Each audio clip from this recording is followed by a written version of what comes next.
Hello and welcome to For the Love of Chiropractic. I'm your host, Dr. Robert Freeman.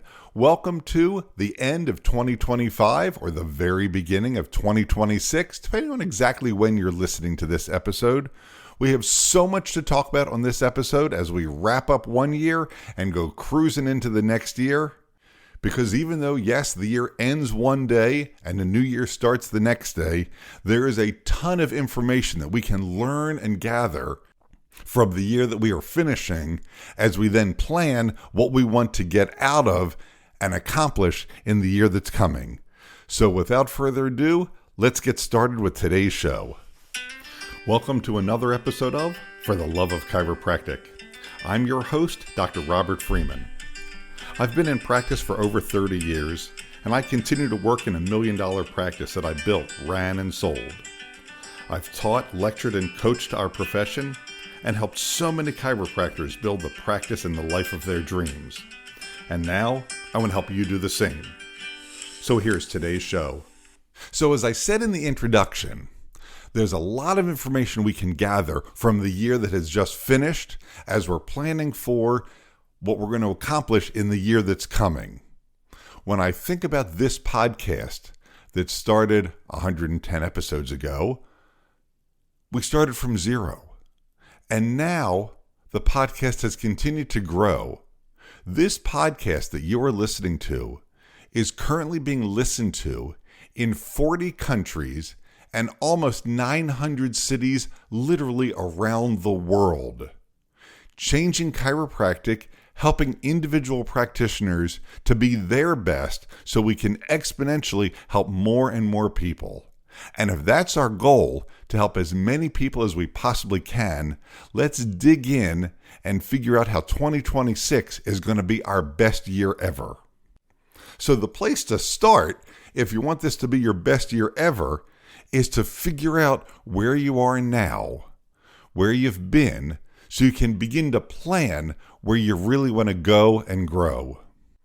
And as we look at that, here's what I can tell you. It is absolutely possible for this new year to be your best year ever in practice. It is never too late to have a best year ever. I know lots and lots of doctors who continue to have best years ever. In fact, the last year that I owned the practice that I ultimately sold was the best year ever that practice had ever had up to that point. It is always possible to create a best year ever. So let's dedicate ourselves to doing that for 2026. Now, how are we going to do that?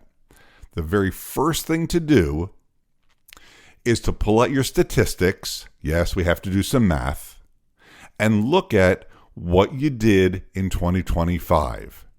Now, if you're old school and keep everything only on paper and not using computers, and there's still some practices that do that, that's fine. Maybe you have to pull out your appointment book and actually go through and hand count appointments, whatever it takes. But if you're computerized, as most practices are nowadays, it's easy enough to go into the software and pull out some of the key statistics. So there's 4 key statistics that you need to pull out for all of 2025. You need to know the very basics of, number 1, how many new patients did we see in the office in 2025? And the definition of a new patient is a new person who you met who came into the office for the first time. Not someone who's been a patient for a long time and, they got involved in an auto accident. No, this is someone who we're starting a brand new chart. They're a brand new person. That's a new patient. You can only ever be a new patient one time in your office. So there's that statistic. The next statistic that you need to pull out is your total regular patient visits for the year. Now, if you keep track of your regular patient visits week by week, it's pretty easy. But again, if you're using a computer, it's even easier. You can ask it for month by month, but more importantly, let's get the year's total. And then we want to look at total services. What are the services that you have billed out? All the money that you've billed out that you expect to be collecting, which brings us to the final statistic, which is collections. How much did you ultimately collect? Those are the 4 basic ones that you need to have in front of you to then begin this process. Total new patients, total regular patient visits, total services, and total collections for the year 2025. Now, if you've got a great handle on those numbers, then it's pretty easy to go back and see, well, how did 25 compare to 24, 23, 22, 21, maybe even back to 2020, that COVID year. Okay, what's your practice been doing? What's the trend? Where are you? Maybe it's been in a decline. That's unfortunate. Maybe it's holding steady. You're not in growth mode. Maybe it's gotten better and bigger every year. That's fantastic. And if you're listening to this podcast, it's safe to assume that you're interested in this year being one of those bigger, better years. So let's start talking about some of these statistics. New patients. The battle cry of the chiropractic profession is, I just need more new patients. Now, maybe that's true and maybe that's not, and we'll dig into that a little bit. But the average chiropractic practice sees about 24 new patients a month. Some practices see about 20, up to 28, 29 are the typical numbers that we see. And for the average chiropractic practice, that then ends up translating into about 100 regular visits per week, or about 5,000 visits per year. So if you've really taken the time to gather those four numbers that we discussed, those four statistics, the first thing to look at is the PVA, the patient visit average. But before we look at it mathematically, I want you to think about, with your chiropractic philosophy, with your mission, your vision, your purpose, the reason that you're a chiropractor, what is it you are trying to accomplish for each one of your patients? Maybe it's to get people in acute pain out of acute pain. Okay. Maybe it's to get people out of acute pain and then do some rehabilitation to strengthen them up.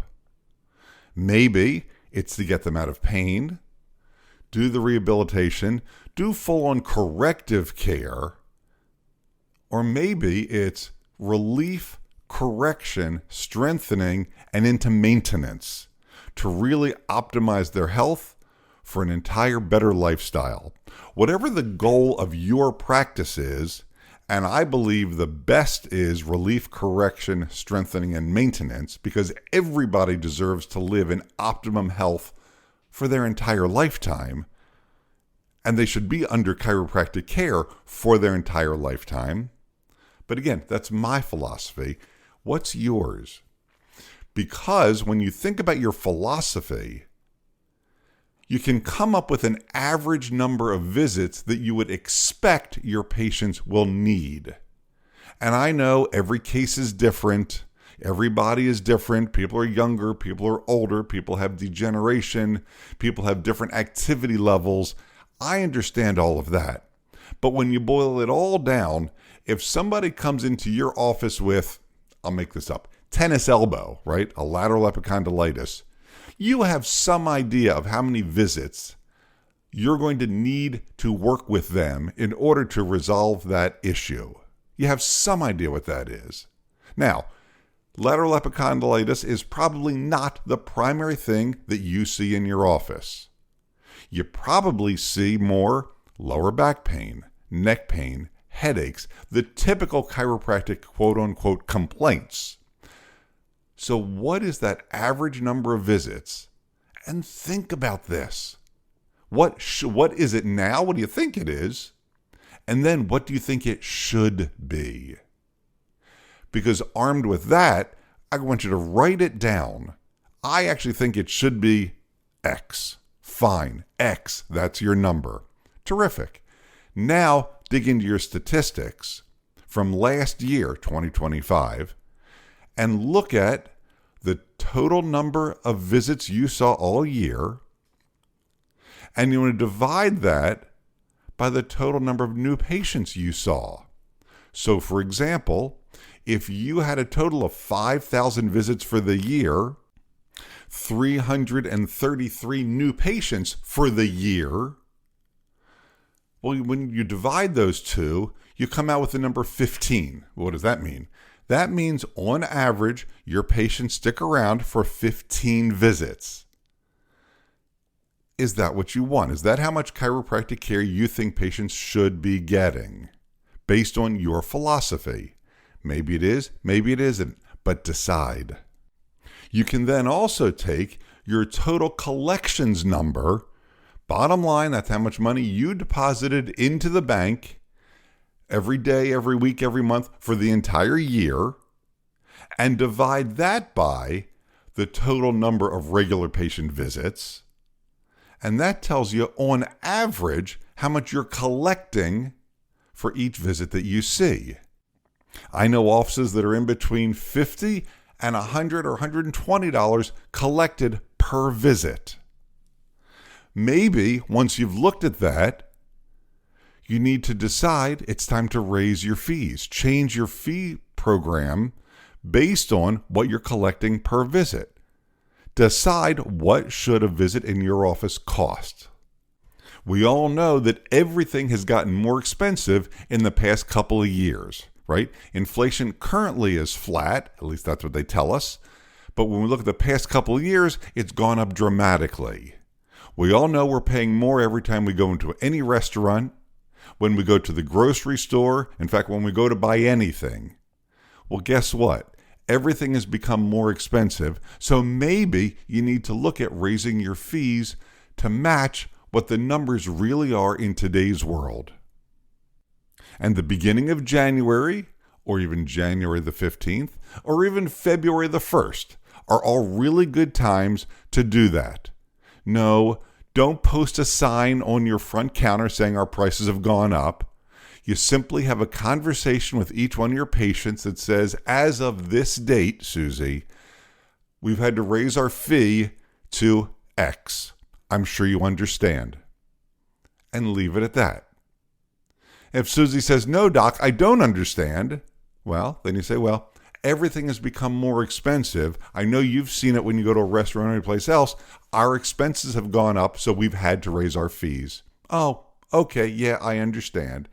And as long as you're providing phenomenal service at a fair fee, people will not give you a hard time about it.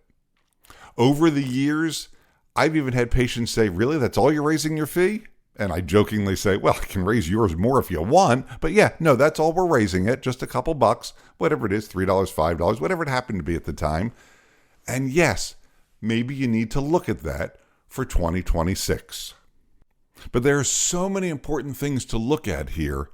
You also want to look at your services, what you're billing, versus what you're collecting. Now, if you're still doing a lot of third-party insurance, a lot of that is often required right off by contract.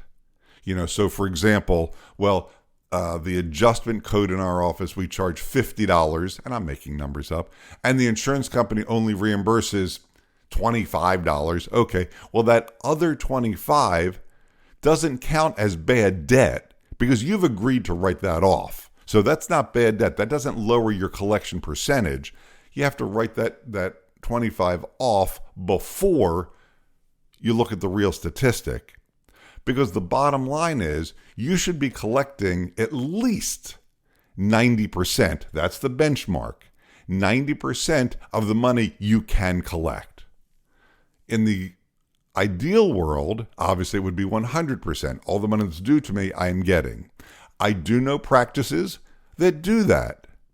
People pay at the time of service. They do prepays. They do cash plans, all the different things that are out there. And yes, they do not have a collections problem. If you're collecting less than 90%, if you're collecting 80% or less, you have a collections problem. You are not collecting the money, and your AR, I'm sure, looks out of control, and that's got to be cleaned up. And then there's one slightly more complicated statistic that I really, really like that helps doctors to really step up and look at their practice in some detail. How would you like to know what it really costs you to see a patient, a regular patient visit in your office on average? So the easiest way to do that is look at the amount of money that you took out of the practice last year. Let's pretend, and we'll keep the numbers simple, let's pretend that your office collected $500,000 last year in 2025. Okay. And of that, you took home $200,000. Now, I'm talking about your gross pay, not your net pay. Your gross, you got to pay tax on the 200. Okay, I get that. So what that means is it costs you, in this example, $300,000 to run your office. Okay, well, what do I do with that? Well, now you take the total number of office visits that you saw, and again, let's say that was a total of 5,000 visits for the year.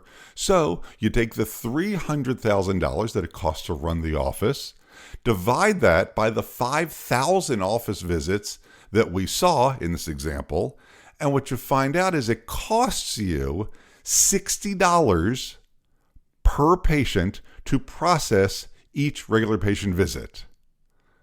Well, then compare that to what you're charging. Are you making money or losing money every time you see a patient? Now, I completely understand there are other things that go on in the office.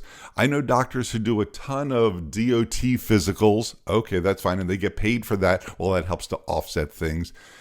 I know that we typically get paid a lot more to do a new patient examination, to do reevaluations, when we take x-rays, if you're taking x-rays in-house, all those different things. Maybe you're selling supplements, pillows, supports. Okay, but bottom line, on average, what are you collecting per visit versus what are you charging?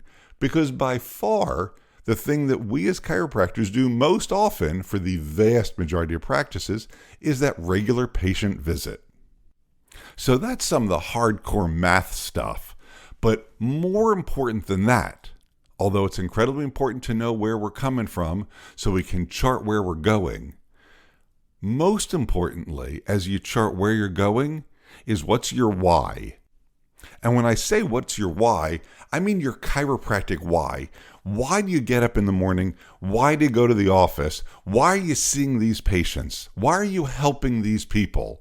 And if your answer is because I got bills to pay, I'm saying that's why your practice is where it is. If your vision, if your purpose isn't your primary goal, then it's really, really difficult to grow the practice. But when your heart is screaming, I want to help as many people as I possibly can, when you value mission over profits, that's where the practice grows, because people know it, they feel it, they can sense it. They know that you care about them because you care about their health, because you're their doctor, not because you've got bills to pay and you're trying to run a business, because that's not what it's really about. So I challenge you to pull out a piece of paper or speaking to a voicemail on your phone and ask yourself, why am I a chiropractor? Why am I doing what I'm doing? And somewhere deep down in there, even if you're experiencing burnout, there's still a flame, a spark, a kindling of, I want to help people. I want to change lives. And that's why you're doing what you're doing in some way, shape, or form. And if it's not there, talk to a friend, talk to a colleague, reach out to me personally, and let's have a conversation about that. Because when we reignite that, that's where the practice can grow. And speaking of your practice growing, the final point that I want to make on today's show is, while the practice is important, what's even more important, frankly, is your life. If we get to live about 100 years on the planet, okay, this next year, 2026, is 1% of your life on the planet. What do you want to get out of that? What do you want to accomplish in this year? So if you haven't done it yet, maybe you've never done it, maybe you've done it in years past, but you haven't done it yet for this year, have you done your written goals? Those written goals for your life, 5 simple parts: personally, family, professional, financial, and the toys and rewards you deserve for working so damn hard. When that's written out with an emotional reason why it's important, maybe you want to get in better shape. Why? Maybe you want to lose weight. Why? Maybe you want to make more money. Why? Maybe you want to take your spouse on an amazing vacation somewhere. Why? That emotional why is what will compel you to get it done. People who write down a goal like, I want to lose weight. Why? Because I want to look great in a bathing suit. That reminder of look great in a bathing suit is enough motivation not to eat half a box of Dunkin' Munchkins when somebody brings them into the office as a gift for you and the staff. Thank you very much. We'll put these back in our kitchen room. I'm not eating them. And if you'd like more information about the goal setting, we did an entire episode. It's actually episode number 5 that was recorded and published back in 2023, but it's still up and available. Listen to that and really plan out. Because if you take the time to plan it out, what's going to happen is next year at this time, when it's the end of 2026, you're going to say, holy bajoli, we just had our best year ever. All right, and that's our show for today. If you have a question about today's show or your own practice, feel free to reach out at theloveofchiropractic.com. Before making changes to your practice, be sure to seek legal advice regarding those changes and regulations in your state. For the Love of Chiropractic is an RGF production, all rights reserved. And thanks for listening. Original music provided by Hunter Rich Music.